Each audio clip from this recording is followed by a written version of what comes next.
right to think about the girl you love and hold her tight, so happy together. If I should call you up, invest a dime, and you say you belong to me, and ease my mind, imagine how the world could be so very fine, so happy together.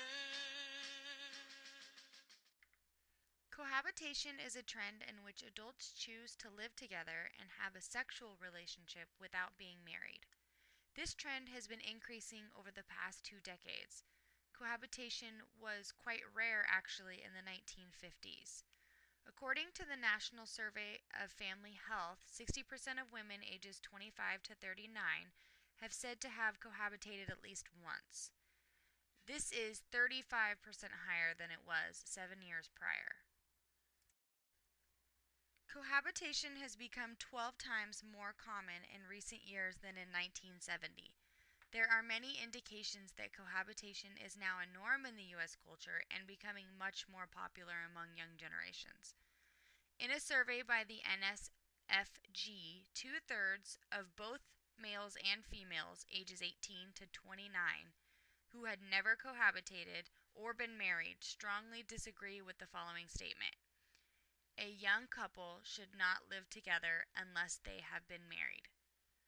More research on the topic from the Toledo Adolescent Relationship Study, which sampled the 7th, 9th, and 11th graders, found that students expected to cohabitate.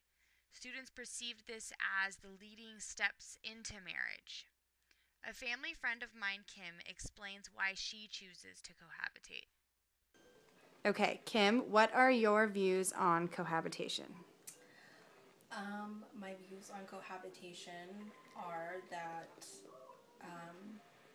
I think it's a good idea to live with your boyfriend or future husband to learn your guys' ins and outs and make sure that you guys can, be peaceful and, love each other, and, you can use that time to get to know one another and to work out all of your kinks, I guess, and to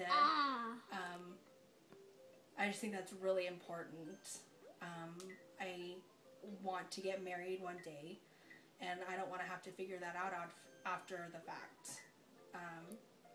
I'm ready to get married, and I want to have this big wedding, and that takes time and money, and it's good to just take the time and make sure that all of your ducks in a row. I'm the type of person that likes to have everything perfect, and I don't like surprises. So I like to have everything perfect, and I just think that it's a great idea to live with somebody to make sure that you're right for each other, and that you're not wasting your time. I would hate to end up divorced. That's probably a really big fear, and so I just think that it's a good idea, and if you can get through all that stuff beforehand, then you have this amazing, goal, and you have this, to have a happy life together. And I think that that's wonderful. All right. Good. Thank you. You're welcome. A startling fact that I found presented in our text was the change from 1970 to today in a number of cohabitating couples. In 1970, there were only 523,000 couples who chose to cohabitate, compared to a much larger number we have today of 7,500,000. Some aspects that contribute to the rise in cohabitation are the pill and generational trends. The pill provides, obviously, a common and effective way to avoid pregnancy. Due to the cultural trend in non-marital sex, the pill has provided a functional way for couples to continue to cohabitate without commitment and childbearing. According to our text, commitment is the difference between cohabitation and marriage. Marriage is defined as the permanent commitment, unlike cohabitation, which is a until I'm over it mentality. Marriage requires a judge, vows, legal binding contract between both individuals. Cohabitation is less costly and less stressful, which can be seen as a benefit to some individuals. Cohabitation allows for couples to break up without being labeled divorced. I asked my local pastor Donnie to voice a Christian perspective on the topic. Okay, what are your religious views of cohabitation?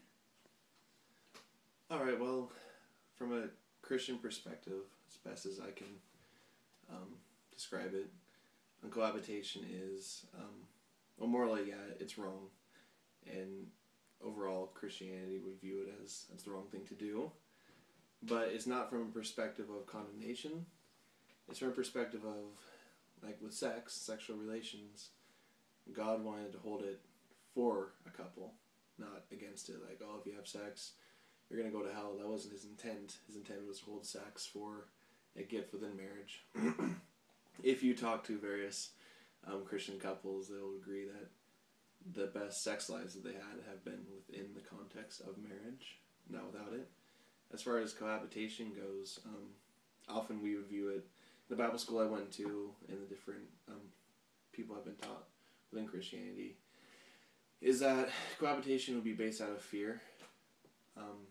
They're absolutely afraid of getting into commitment, and the fear that should it not work out, they would rather just not risk it, and they would just rather just live together without the looming commitment to each other. But the commitment is under God. A marriage in itself is a covenant. It's a Christian institution at its root. And so since it's a Christian institution, God developed it, made it for just a relationship between one man and one woman.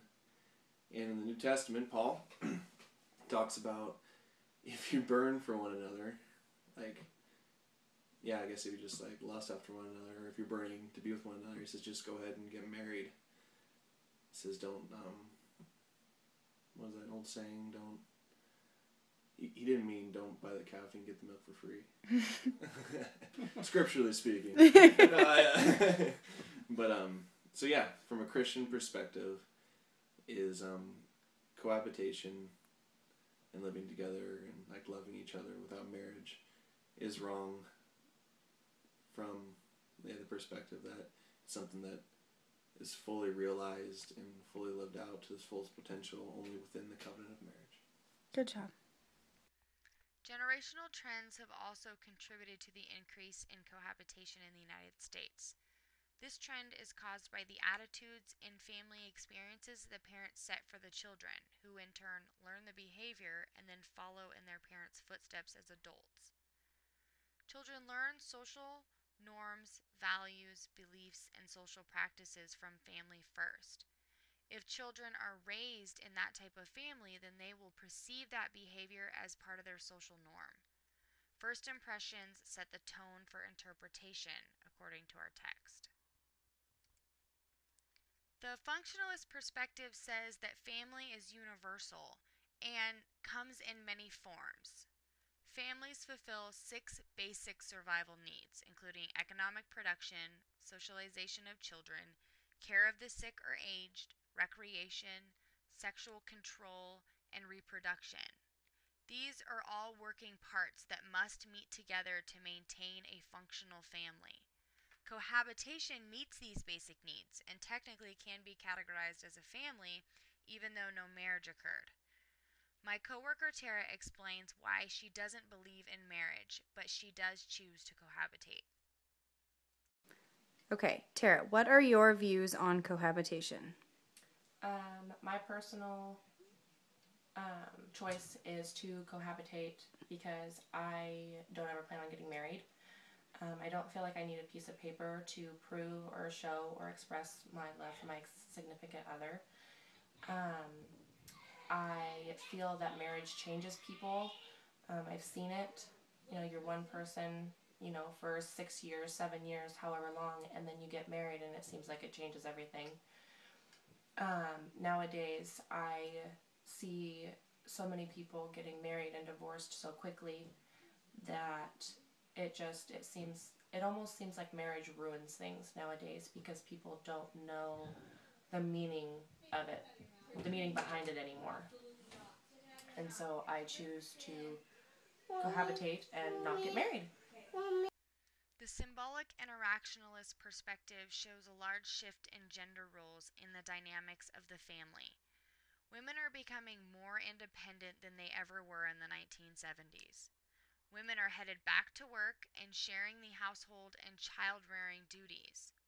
What sociologists call the gender division of labor has lessened over the past decade.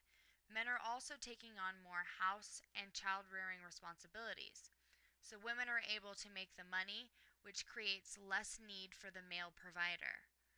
With a declining trend in marriage has placed an increasing trend on cohabitation. I am interested to see how this trend will change 50 more years from now.